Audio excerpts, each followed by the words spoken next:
This 998-hectare hacienda in Bicol, the Unión Agrícola y Pecuaria del Sur de Luzon, better known as Pecuaria, was once owned by Don Severo Arroyo Tuazon.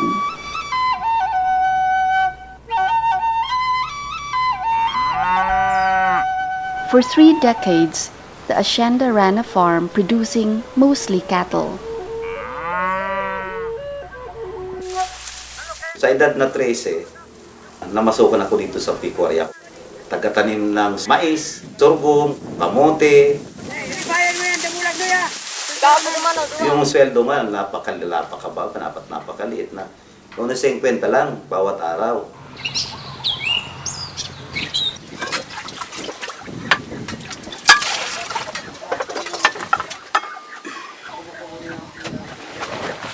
Dati po, mayroon ka 1 hektaryang uma. Kaya lang hindi amin. Pag-anim, makalimbawa makasampu. Yung pansampu ibibigay sa amin, yung siyam sa may-ari. Parang nahirapan kami noon sa pagkain. Kulang. Noong 1990, August 2, yung pamangkin ko sinabi sa akin kung gusto niyong maging member ng Pecuaria pa noon. Sabi ko, bakit hindi? Gusto ko rin. Kung gusto nyo, pumunta kayo doon sa barangay chapel. Dahil nandoon yung agrarian officer, 1 o'clock, nandoon na kami. Na-interview kami. Pagdating ng October, may notice na sa akin doon sa buhi na nakasama kayo. Ano, tara kapirma ya? Hindi, makakasama. Witness. Personal. Gari, gasto, ayugan, bula. Dito ang tuwa ko. Punta ang asawa ko. Nagpirma na siya ng papers. Napasok kami.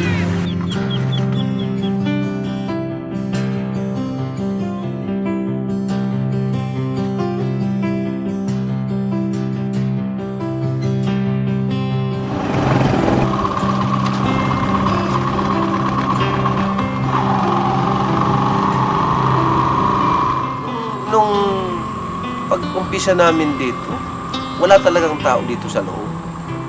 Kasi yung iba noon, hindi naniniwala sa kanila na yung lupa.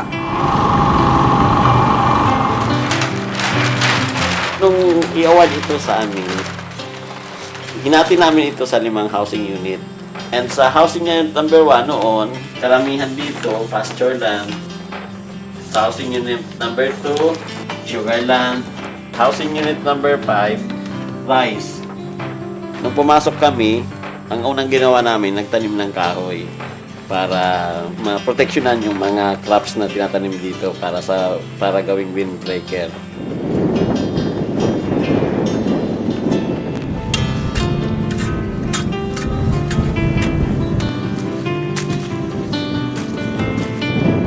Nung makaumpisa na kami makapagtanim, yun, hindi na kami gano'n nahirapan. May kaunting saka, nagbaboy ako. Hindi na kami naman problema ng pagkain. Kahit kaunti, nakaraos na kami. Dakulo lang kaginawa namin sa ngayon.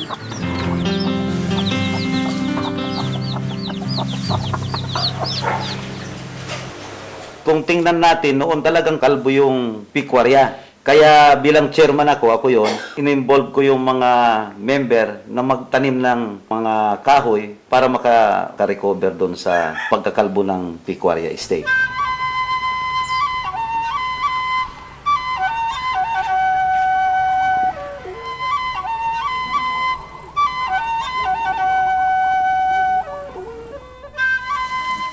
With the redistribution of the land to 426 agrarian reform beneficiaries, support services came in from both government agencies and NGOs.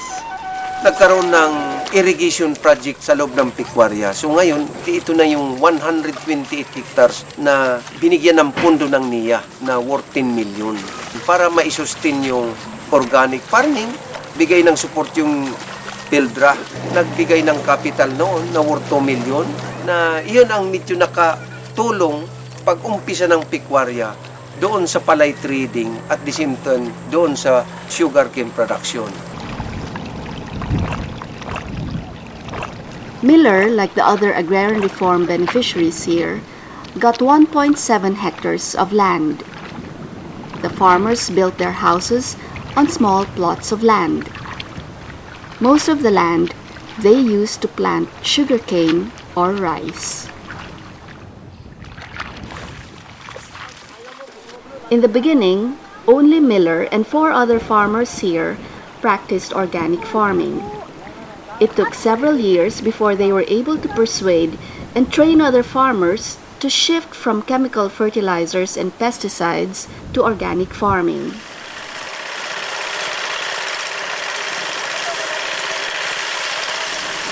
Today, there are hundreds of farmers from Pecuaria and the neighboring towns producing organic rice and supplying the co-op's trading and marketing program. Dati yung hindi kami nag-organic, ibinibinta namin sa mga traders. Yung mga traders ang nagsasabing, ganito lang yung presyo nyo. So wala kaming magawa kasi silang nagdidikta nun. Hanggang sa nag-decide rin kaming, gusto rin namin maranasan na kami rin ang magdikta ng presyo. Kaya nag-go kami into organic. Ngayon, ginagawa namin yan. Kami mismo nagsasabi, ganito yung presyo ko. Di lang nag-organic, may pudir ka rin talaga na magpataas ng presyo. It is easy to see how Miller and the other co-op leaders convinced the farmers to shift to organic farming. 1. Organic rice sells higher in the market. 2. Without chemical inputs, it is cheaper to produce. 3. Since the land is restored to its natural productive state, the farmers get better yields.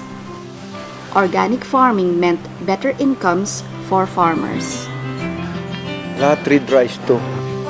This agrarian reform community, now a successful cooperative, has become the single biggest producer of organic rice in the country today.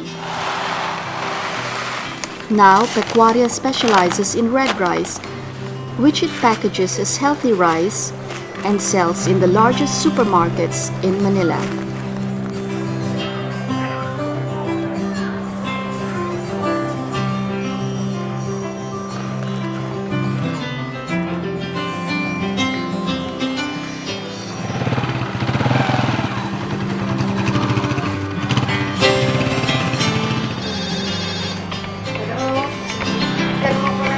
Yung asset namin, mga more or less, 30 million ang asset ng Pecuaria.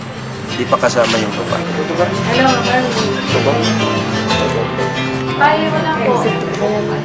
So ito pong Moscovado, mayroon kami ito ngayon na almost 19 hectares na Moscovado sugar na plantasyon nasa loob. Organic po ito. Ito yung unang opisina ng Pecuaria, ng kooperatiba namin. Yung first project namin, itong cattle, failure yung project na yan kasi walang participation kasi kami doon sa pagplano ng livestock na yon. Before na nag-import sila nung bata, sinuggest ko sa land bank, umuha lang tayo ng mga imported, yung mga bulls. Yung mga babae, kukuha tayo sa masbate, ang sinabi ng manager ng land bank.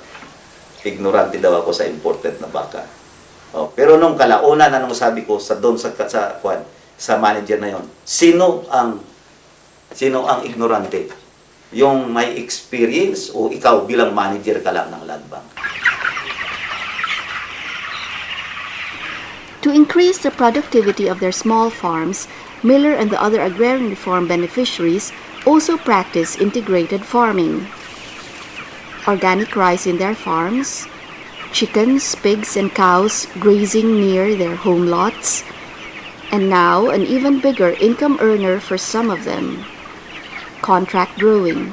Yung poultry, di kailangan ng malaking area, kaunti lang pero malaki yung kita mo. Dito, i-compare sa tatlong project ng Pecuaria, yung rice, saka sugarcane, ito, within 4 months, 3 beses ka harvest. Dito sa 5,000 na manok, kikita ka ng more or less mga 50,000 yung neto mo. A happy byproduct of raising poultry is chicken dung, which the farmers use as organic fertilizer.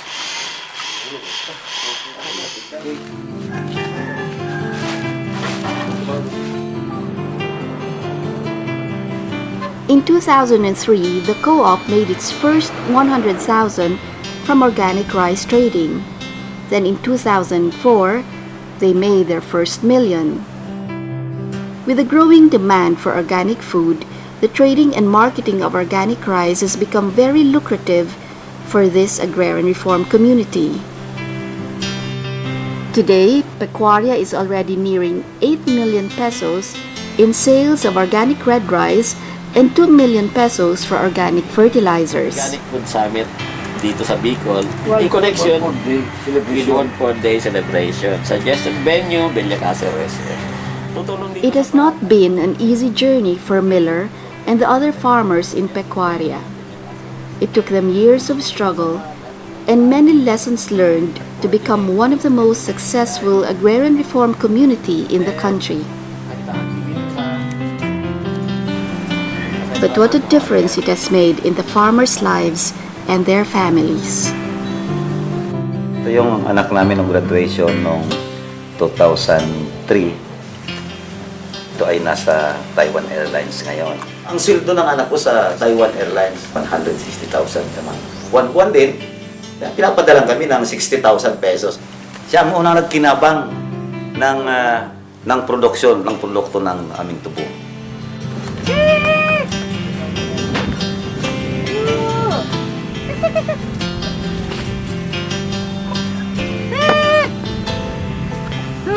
Dito na kami nakakwentong tricycle. May pantrabaho kami sa bukid, ang traktor. Tapos mayroon na kaming tracer, pumba sa patubig, irrigation pump.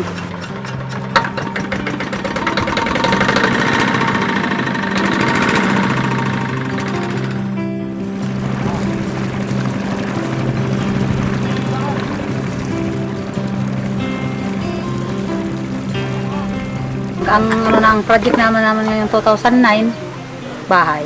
Tsaka itong lupa. Yun, yung panganay namin, Bachelor of Science in Agriculture, major in Animal Science. So yung pangalawa, nagtapos siya ng animation. Ito naman isa, agroforestry. So, agroforestry yan. Tapos Ito ito naman yung isa. bunso, Yung bunso namin, Bachelor of Science in Food Tech. food technology. Yeah, food technology yan. So, So, masaya kami kasi at least napatapos namin yung mga anak namin. Galing na yan dyan sa pinaghirapan namin na saka sakahan na bilang mga agrarian reform beneficiary.